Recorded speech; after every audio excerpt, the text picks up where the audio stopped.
that it again? What bloody racket, eh?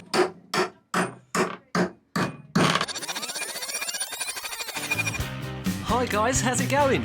So after last time's revelations, we're off to B&Q to better equip ourselves with some new shiny tools. For those that haven't been following our journey, we've just purchased our very first narrowboat and it's got a bloody horrendous leak under the floorboards. Ouch.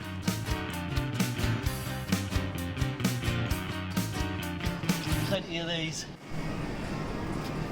So much to choose from. Rude.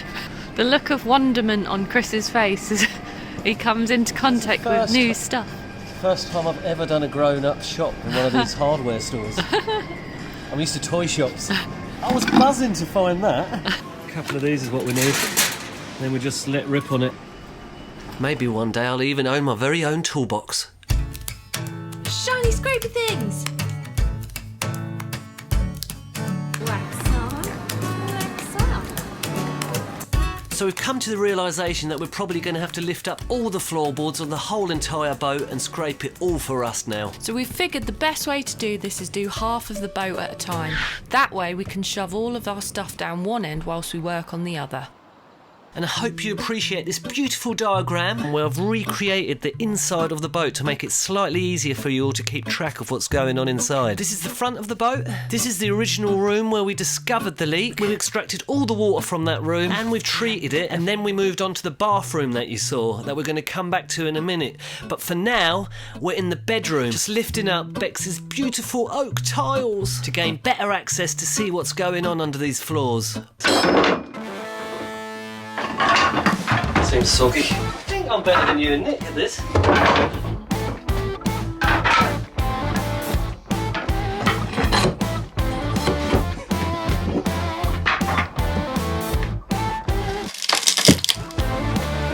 And here you can see the old radiator pipes hiding below the floorboards. We're hoping to reinstate these radiators at some point, so that was a positive find. Okay, so back to the bathroom. We haven't removed any floor panels yet, we're just about to lift the first one. Oh my god! So there you have it guys, this is the reason why we've got to rip up the floors on the entire boat and bring her back up to her lovely shiny self. So unlike in the back of the boat where there was no ballast, as we ripped up the bathroom and the bedroom we found some, but just around the edges. And the reason for this, we believe, is because several years ago the boat was actually overplated, however not for remedial work, but because the boat was actually taken to sea, would you believe it? So it needed this extra weight to give it stability at sea. Tea break! Kitchen! What are you doing? Hanging out the hatch. Bedroom by the hatch. What do you make of it all, Bex? I'm loving it, to be honest. I'm really enjoying the challenge. It is what it is, yeah. If you learn to accept these things quickly, then you can address them and just stay positive. So that's the approach I'm taking. You were always really game for the whole refit, weren't you? Whereas I was more game for the travelling. Yeah, that's it. I love the sort of challenge. I love the opportunity it gives you to sort of learn new stuff as well. So I love getting stuck in. Yeah, it will. By the end of it, we'll definitely know the boat, won't we? We will. We'll know it inside out, and I think that's so valuable, really. So we've got new tools, guys. We've got special glove sealing knives, a dreaded wire brush. It's got a scraper thing on the top too. A super wire brush that I'm itching to have a rip on. Oi, Bex. Little knobbly screwdrivers. Yeah. Got out the big guns now. We're not messing about, guys. We are not messing about. Got your gloves on? Aye. If anyone that watched our last vlog of when we ripped up the back room, Bex had her hands in. She was naked in all the grub. So I've made her wear gloves this time because it's disgusting. I am a disgusting individual. You can be a real. She can be a really disgusting creature when she wants to be, folks. It's true. Finally got ourselves one of these because all we've got is bloody giant ones. Masks, essential for when you do any scraping. Fresh goggles. Naked scraping. I'm not scraping at the minute. I'm getting this floorboard up. Oh yeah. Have you got your own toolbox, like a box? Yeah. Oh, is that it? About there? That's mine, yeah. I thought it was your dad's. I'm well proud of it. I thought it was your dad's. No way, it's mine. Oh. These are all mine. This is my hammer. Yeah, it's my claw hammer. Haven't I got my own hammer? Is that mine? Yeah. What's that side of a hammer for? No one ever uses that side, do they? That's generally used in murders. True though, isn't it? Or is it just a weight? You never use that side. I think it's just a weight, actually. Comments down below, people. Scratch our hammer itch. Because that's a new school hammer, isn't it? This is like sort of 80s one, isn't it? So maybe in the 90s they realised, well, that's a waste of space, that is. We're going to bung a little claw thing on the end for removing, like, nails. Some of them.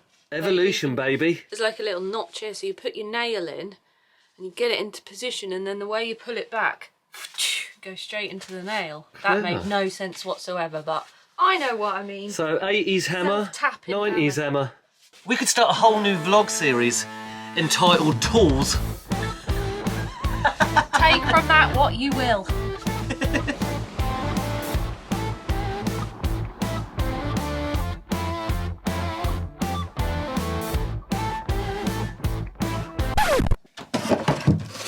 This is where the floor hasn't had any ballast over the top of it, so the rust is pretty thick. Yeah.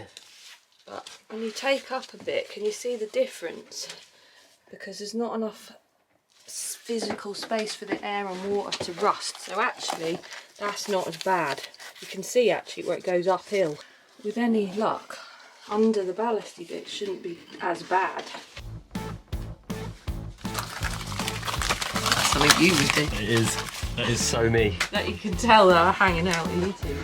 Yeah. I'm to take it really easy getting this ballast out, because we don't want to yoink it up and bring half of the hull with us. So there's a bit here that's proven to be difficult because there's 3 bits that are all wedging each other in. Bastards. Sticking together, literally and figuratively. We have got a good exit strategy though if it all goes wrong. We heard that one chap actually stopped his boat from sinking by shoving a parsnip in there. It turned up at the boatyard with a parsnip stuck in the hull. That was preventing any water coming in from the bottom. So yeah, we got a big bloody bag of parsnips. We've already said if a whole load of water starts coming in, just get off the boat, because you see some of these videos on YouTube where they're in the locks and it's literally seconds for one of these things to go under. I don't know if that's more sort of in a lock with a lot more water, but so I think safety's the, you know, have a plan in place in case, you know, because it does look like there's some very shallow bits of steel in here. If it's only a tiny little bit of water that comes on, big bloody bag of parsnips. So all the ballast gone. Rebecca's kindly nominated herself to go scraping again. Bex loves this, don't you? Taking it nice and gentle, you know, just in case. And the floor looks pretty smooth so far, the bits that I've got to.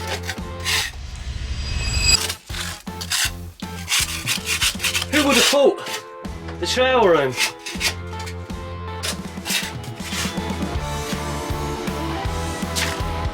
Look at her go! Bex does not mess about. What bugs me is one of Bex's gloves is overhanging though, and she's going to get all the dirt in there so that when I pick them up, you're going to have all little crusty bits inside. Sort it out, Bex. So, we had a belly button on our boat. Now we've found the boat's arsehole. So I'm scraping away and there's belly buttons left, right and centre. So we're starting to wonder if there is some truth to the theory that maybe when the bottom of the boat was overplated, they cut out sections to weld the midline so that it didn't sag, the plate didn't sag, because they're so uniform. Seems really bizarre. Those two are nearly in line. Yeah, I know. That's what makes it something strange going on.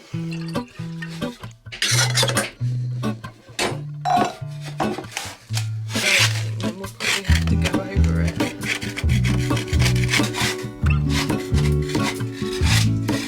There is a life I lead in this city. What I want to know is, what is the score with narrowboaters and soya milk? Is that a narrowboat thing? It's from like mushrooms or something, is it?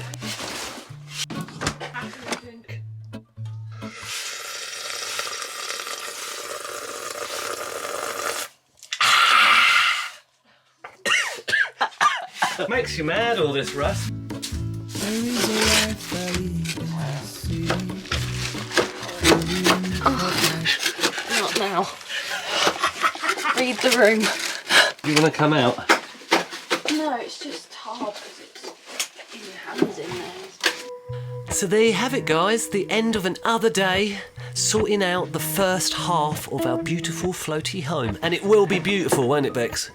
Yes. It will. If you haven't, like and subscribe and smash the bell. Toodle pips!